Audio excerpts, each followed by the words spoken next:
नमस्कार भाइयों। आज हम लोग डिस्कस करेंगे, जैसा कि मेजरमेंट वाला पहला चैप्टर ख़त्म हो चुका है, फिनिश हो गया है।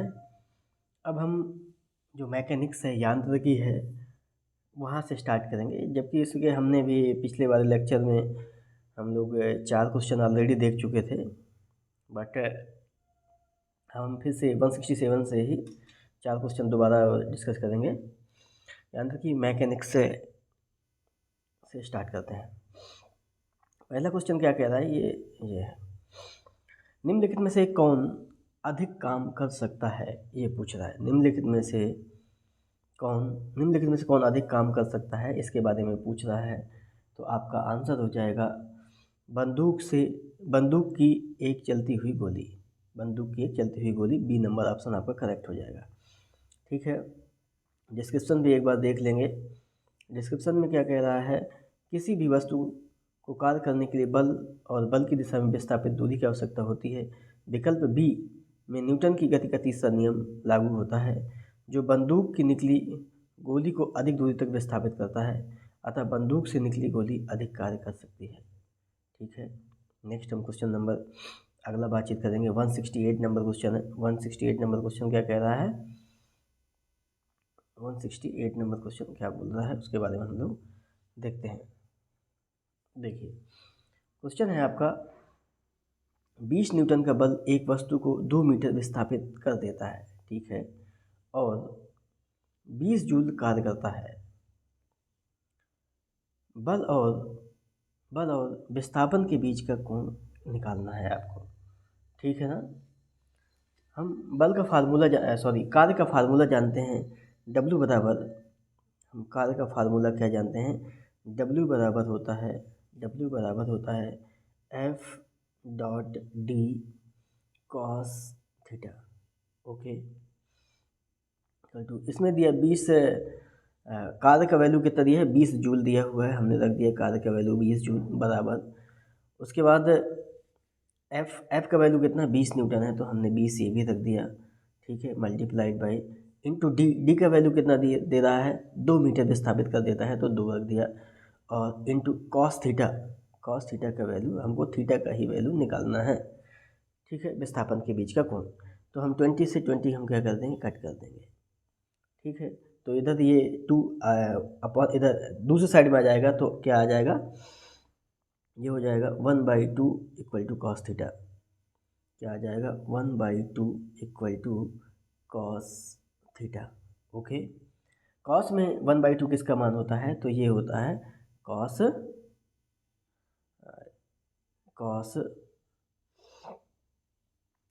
60 का वैल्यू होता है। ठीक है ना, कॉस 60 बराबर कॉस थीटा।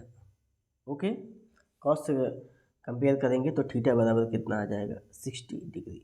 यानी कि आपका ऑप्शन कौन सा करेक्ट हो जाएगा, ऑप्शन आपका करेक्ट हो जाएगा ए नंबर ऑप्शन करेक्ट हो जाएगा, यानी 60 डिग्री। ठीक है, नेक्स्ट बातचीत करेंगे। क्वेश्चन नंबर 169 है।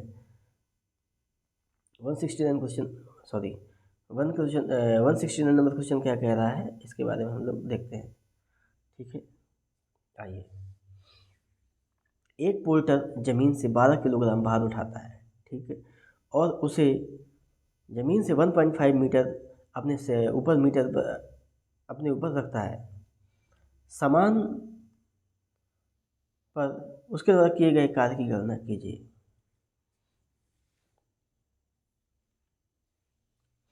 ठीक है, क्योंकि हमें पता है W बराबर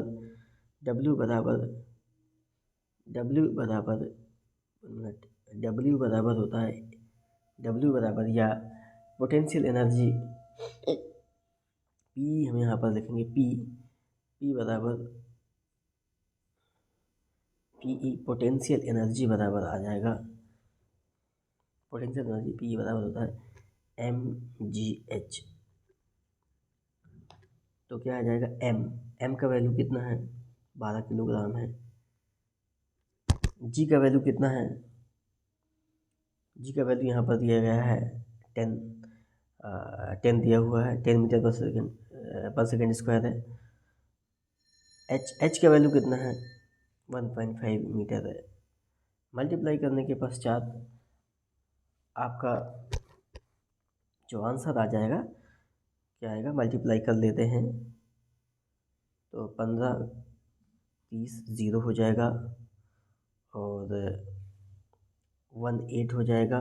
15 और 3 18, तो एक ज़ीरो बढ़ा देंगे और 1 अंक बाद दशमलव लगा देंगे तो 180 हो जाएगा, यानी सी ऑप्शन आपका करेक्ट हो जाएगा। ठीक है। एक्चुअली में ये जो हमारा क्या हुआ, एनर्जी का वेस्ट, मतलब एनर्जी इसने कितना खर्च किया, ये इतना खर्च किया, यानी 180 जूल इसने एनर्जी क्या हुआ खर्च किया, एनर्जी ई। और यही बराबर होता है किसके, कार्य डब्लू के बराबर होता है, यानी क्या आ जाएगा 180 जूल हो जाएगा। ठीक है। ये क्वेश्चन दूसरे टाइप से भी हल होगा, उसमें इसका आंसर डिफरेंट आ सकता है, बट उसको हम आगे डिस्कस करेंगे, अभी डिस्कस नहीं करेंगे। ठीक है। 169 आपका आंसर क्या है, सॉरी सी नंबर आपका करेक्ट आंसर है, ये है। नेक्स्ट बातचीत करते हैं। 170 नंबर क्वेश्चन है। 170 नंबर क्वेश्चन क्या बोल रहा है, 1 मिनट। 170 नंबर क्वेश्चन कह रहा है, यदि एक हवाई जहाज़ 4000 मीटर की दूरी तय करता है, ठीक है, और किया गया कार्य 20,000 जूल है, तो लागू किया गया बल का मान निकालना है। ठीक है। तो उसमें एक हवाई जहाज़ है, 4000 मीटर की डिस्टेंस तय करता है और एनर्जी 20,000 खर्च करता है, 20,000 जूल। तो आपको बल का वैल्यू निकालना है कि उसने उस पर कितना बल लगाया। ठीक है। हम लिख लेते हैं W बराबर क्या होता है, W बराबर होता है कार्य W बराबर होता है F.D। ठीक है, F.D। W का वैल्यू कितना है, किया गया कार्य 20,000 है, हमने 20,000 लिख दिया, 20,000 आ गया। ओके, बराबर F का वैल्यू हमको निकालना है और D का वैल्यू कितना है, 4,000 है। कोई दिक्कत वैसे होना नहीं चाहिए। 3 जीरो से 3 जीरो हम सीधे कट कर देंगे, 1 2 3 और 1 2 3। ठीक है। 4 से फिर कट कर देंगे तो 5 आ जाएगा, यानी F का वैल्यू कितना आ जाएगा, F बराबर आ जाएगा, F बराबर 5 न्यूटन। ओके, तो आंसर इज द 1 करेक्ट हो जाएगा। ठीक है। 170 नंबर के बाद 171 नंबर क्वेश्चन, 171 नंबर क्वेश्चन क्या कह रहा है, 171 नंबर क्वेश्चन बोल रहा है, देखते हैं। जमीन के ऊपर एक बिंदु पर किसी वस्तु की गुरुत्वीय स्थिर ऊर्जा को, स्पेस दिया हुआ है, में दिए गए कार्यों के रूप में परिभाषित करता है। ऑप्शन क्या क्या है, ऑप्शन देखते हैं। ऑप्शन इधर नहीं है, ऑप्शन 171 इधर मिलेगा आपको। 171 question number 171,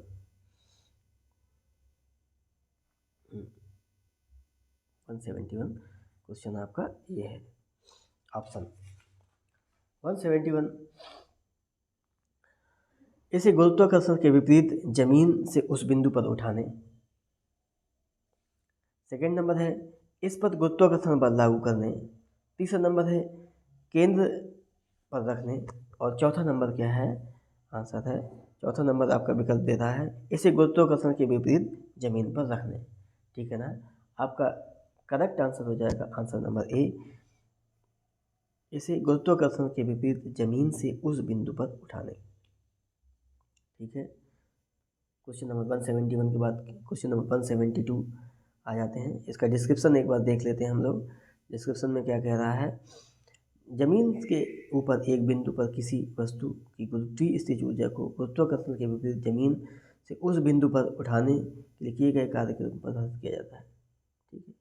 question number 172, question number 172, ठीक है ना। क्वेश्चन नंबर 172 में क्या कह रहा है, 172 नंबर क्वेश्चन में 1 किलोग्राम की एक वस्तु को 10 मीटर की ऊंचाई तक उठाया जाता है। ठीक है। गुरुत्व बल द्वारा किया गया कार्य क्या होगा, हमसे कार्य का वैल्यू हमसे पूछ रहा है। ठीक है ना। तो कार्य हम सेम जैसे पीछे वाले में निकालते वैसे ही निकाल देंगे। W बराबर mgh। ओके, m का वैल्यू कितना दिया हुआ है, 1 किलोग्राम है।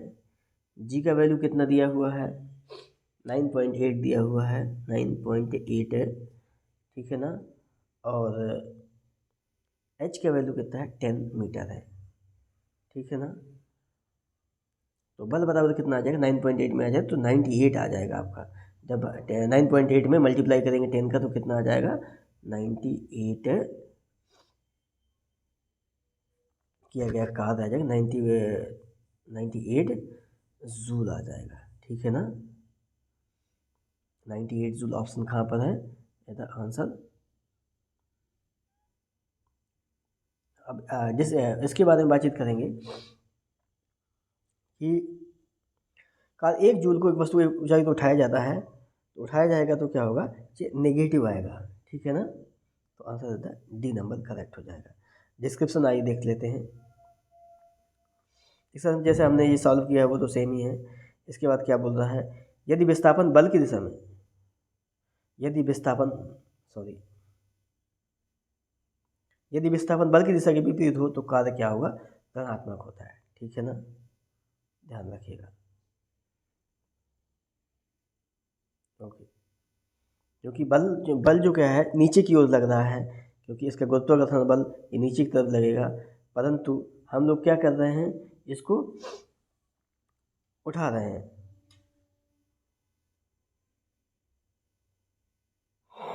उठाया जाता है, ठीक है ना, ऊपर की तरफ। तो आंसर क्या हो जाएगा, नेगेटिव में आ जाएगा। 172 के बाद 173 सॉरी 173 नंबर क्वेश्चन है।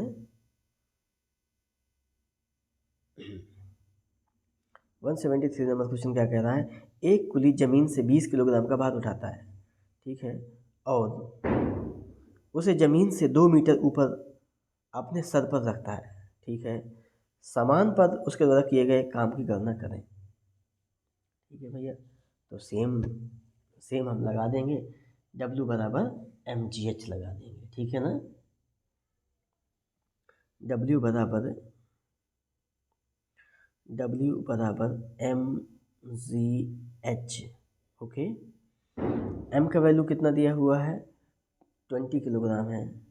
g का वैल्यू कितना दिया हुआ है, 10 है, 10 मीटर पर सेकेंड स्क्वायर है। और h का वैल्यू कितना है, 2 मीटर है।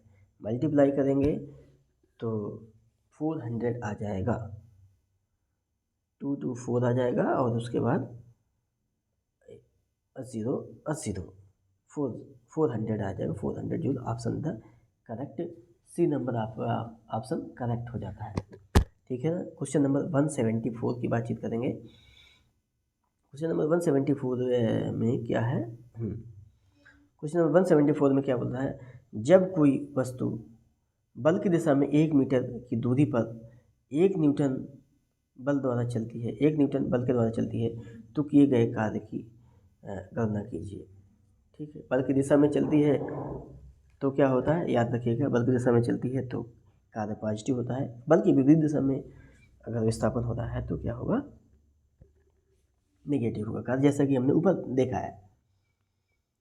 हमें पता है W बराबर होता है, W बराबर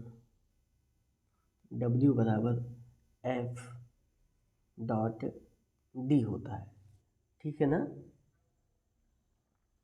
F डॉट डी, तो सॉरी W बराबर क्या होता है, इस से लिखते हैं W बराबर F dot D, okay. F का वैल्यू कितना है, 1 न्यूटन है।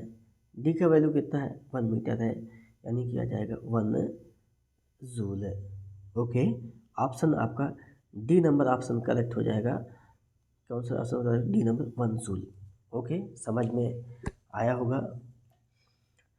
175 नंबर क्वेश्चन की बातचीत करेंगे। 175 नंबर क्वेश्चन क्या कह रहा है, आइए देखते हैं। 10 किलोग्राम वजन वाले सूटकेस को उठाकर एक प्लेटफॉर्म पर खड़े यात्री द्वारा किया गया कार्य आपको बताना है, ठीक है ना।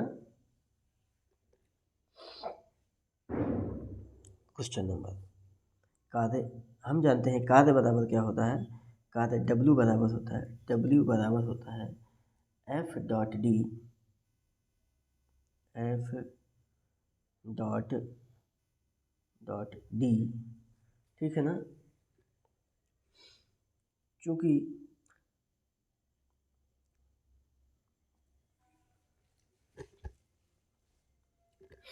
एफ डॉट डी, जहाँ एफ क्या है, बल है, जहाँ एफ क्या है, बल है, और डी क्या है, बल की दिशा में विस्थापन होता है।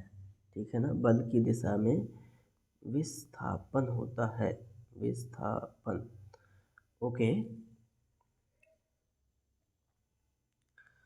तो एफ डब्ल्यू बराबर एफ इंटू डी। डी का वैल्यू कितना है, डी का वैल्यू है 0। डिस्टेंस कितना है, 0। डिस्टेंस का कोई वैल्यू दिया नहीं है, तो डिस्टेंस का वैल्यू कितना है, डिस्टेंस का वैल्यू 0 हो जाएगा, दैट्स मीन 0। तो कहीं पर 0 लिखा हुआ है, 0 जूल है। Option is the B number correct option हो जाएगा, 0 हो जाएगा, क्योंकि डी का वैल्यू उठा के सद में रख रहा है, और जो डिस्प्लेसमेंट है वो 0 हो रहा है। दैट्स वाई आपका आंसर क्या हो जाएगा, 0 जूल हो जाएगा। 175 हो गया। 176 नंबर क्वेश्चन की हम लोग बातचीत करेंगे। 176 नंबर क्वेश्चन हम लोग बातचीत करेंगे। 176 नंबर क्वेश्चन ये दे रहा है जी। क्या कह रहा है, 4 किलोग्राम द्रव्यमान की एक वस्तु क्षैतिज दिशा में 5 मीटर प्रति सेकंड की गति से बढ़ रही है। ठीक है, इसकी गति 10 मीटर प्रति सेकंड तक बढ़ाने के लिए इस पर कितना कार्य करना होगा। ठीक है ना, क्वेश्चन समझ में आया? आइए देखते हैं।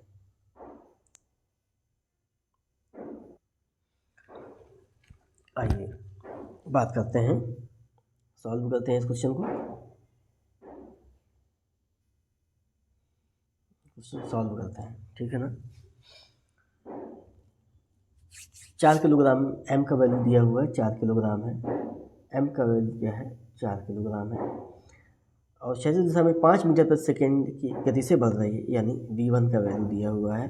ठीक है, इसकी गति 10 मीटर प्रति सेकेंड तक बढ़ाने के लिए इसका v2 का वैल्यू ये भी दिया हुआ है, दूसरा वेग v2 है। बढ़ाने के लिए इस पर किया गया कार्य कितना होगा, हमें पता है कार्य, और वही क्या होता है, ऊर्जा होती है। ठीक है ना, देखते हैं, क्योंकि वेग से रिलेटेड है इसलिए हम लोग देखते हैं क्या होता है। ई बराबर हम लगा देंगे यहाँ पर, ई बराबर हाफ एम वी स्क्वायर का फार्मूला। ठीक है ना, क्योंकि यहाँ पर दो वेग हैं, कितना कार्य करना होगा, यानी कि पहले कुछ कार्य कर रहे थे, उसके बाद कुछ कार्य कर दिया, इतना बढ़ाने के लिए हमें कितना कार्य करना होगा, तो यानी कि दोनों का हम लोग क्या करेंगे, डिफरेंस निकाल लेंगे। ठीक है ना, बात समझ में आई? पहले हमने कितना कार्य कर रहे हैं, ठीक है, आफ्टर दैट हमको इतना बढ़ाना है, जो उसके लिए कितना कार्य करना पड़ेगा, तो उनके बाद जो अंतर आएगा तो वो क्या होगा, हमें उतना कार्य करना पड़ेगा। ठीक है ना, देखते हैं, सॉल्व करते हैं, उसके बाद आपको समझ आएगा। देखते हैं, हाफ एम वी स्क्वायर है, यही फार्मूला लगाते हैं, तो हाफ ई बराबर कितना कार्य करना, ई बराबर हाफ एम तो सेम है, वी स्क्वायर अलग अलग भी निकाल सकते हैं, पहले बार में कितनी एनर्जी ऊर्जा, दूसरी बार में कितनी ऊर्जा, तो एक साथ भी निकाल सकते हैं, एक साथ ही दोनों कैलकुलेशन करते हैं तो आ जाएगा, तो v2 square minus v1 square. ये बात आपको समझ में आई या नहीं आई? अगर नहीं आई तो दोबारा देखेंगे, ओके, अगर नहीं आई है तो दोबारा, पहले इस बार देख लेते हैं, उसके बाद दोबारा भी देखेंगे। Half M we square equal to आ जाएगा हाफ एम का वैल्यू कितना है, 4, वी स्क्वायर यानी कि v2 स्क्वायर है, v2 स्क्वायर तो बाद में वेग कितना है, 10, यानी कि आप लिखेंगे 10 का स्क्वायर माइनस v1 स्क्वायर बोले तो 5 का स्क्वायर है। ओके, तो नेक्स्ट स्टेप में क्या आ जाएगा, इक्वल टू, इसको कट कर देते हैं, तो यहाँ 10 का स्क्वायर है माइनस 5 का स्क्वायर है, तो 10 का स्क्वायर 100 है, और 5 का स्क्वायर 25 है, 100 में से 25 घटाएंगे तो आ जाएगा 75। ओके ना, आइए देखते हैं, इक्वल टू आ जाएगा 1/2 मल्टीप्लाइड बाई 4 मल्टीप्लाइड बाई 75 है। ठीक है, कट करेंगे तो आ जाएगा कितना, 2 दूना 4। ठीक है, 75 अब मल्टीप्लाई कर देंगे जब इसमें तो क्या आ जाएगा, 150। ओके, तो आंसर आपका क्या है, 75 में मल्टीप्लाई करेंगे 2 में तो 150 आ जाएगा। तो आपका करेक्ट आंसर हो जाएगा 150 जूल है, अतः आंसर ए करेक्ट हो जाएगा। क्वेश्चन समझ में आया या नहीं आया? अगर नहीं आया है तो दोबारा फिर बता देंगे, ठीक है ना। एक बार फिर से आप देख लीजिए कि क्या करते हैं हम अलग, अब इस बार डिफरेंट तरीके से निकालेंगे। पहले वाले का निकालेंगे, उसके बाद दूसरी स्थिति में निकालेंगे, उसके बाद दोनों का अंतर करेंगे, डिफरेंस निकालेंगे। फर्स्ट वाले में half M we square E1 देख लेते हैं क्या कह रहा है। E1 1 सेकेंड है, E1 बराबर आ जाएगा half M we square. Half M का वैल्यू कितना है 4, वी स्क्वायर यानी कि 5 का स्क्वायर बोले तो 25। ठीक है ना, 2 से 2 कट कर देंगे तो 2 दूना 4, 2 आ जाएगा यानी कि आ जाएगा 50। ठीक है ना, 25 दूना 50। ओके, 50 जूल आ गया। सेकेंड नंबर देखेंगे E2 equal to half M we square. E2 का वैल्यू कितना है 1/2 इंटू एम का वैल्यू 4, वी स्क्वायर बोल तो 100 है। 10 का स्क्वायर आ जाएगा ना, 10 का स्क्वायर यानी कितना हो जाएगा 100 हो जाएगा। E2 का स्क्वायर तो 10 का स्क्वायर यानी कि 100 हो जाएगा। कट कर देंगे तो यह जाएगा कितना 2 आ जाएगा। मल्टीप्लाई कर देंगे तो यह जाएगा 200 जूल। अब इनका डिफरेंस कितना, हमारे पास पहले हमारा कितना था 50 था, अब 50 जूल। दोबारा में क्या था, कितना करना है 200 जूल। तो हमने कार्य कितना किया, अब हमने कार्य एक्स्ट्रा कार्य कितना किया तो 200 माइनस 50 यानी क्या आ जाएगा, यानी कार्य हमारा एक्स्ट्रा कार्य कितना आ जाएगा जो हमको देना पड़ेगा। तो 200 माइनस का 50 बराबर 150 जूल। आई थिंक आप सब अंडरस्टैंड हो गया, समझ गए होगे आप। 176 के बाद 177 में हम लोग डिस्कस करेंगे। 177 नंबर क्वेश्चन क्या कह रहा है, ठीक है ना। क्या कह रहा है क्वेश्चन, क्या कह रहा है 0.1 किलोग्राम द्रव्यमान की एक गेंद को स्थिर स्थिति से गिराया जाता है। ठीक है, जब यह 2 मीटर की दूरी से गिरती है तो गुरुत्वाकर्षण के बल से लगने वाला कार्य कितना होगा।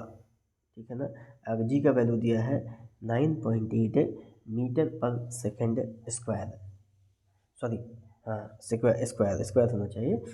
ठीक है ना, अब हम इसको सॉल्व करते हैं। ठीक है, आइए देख लेते हैं इसको कैसे सॉल्व करना है।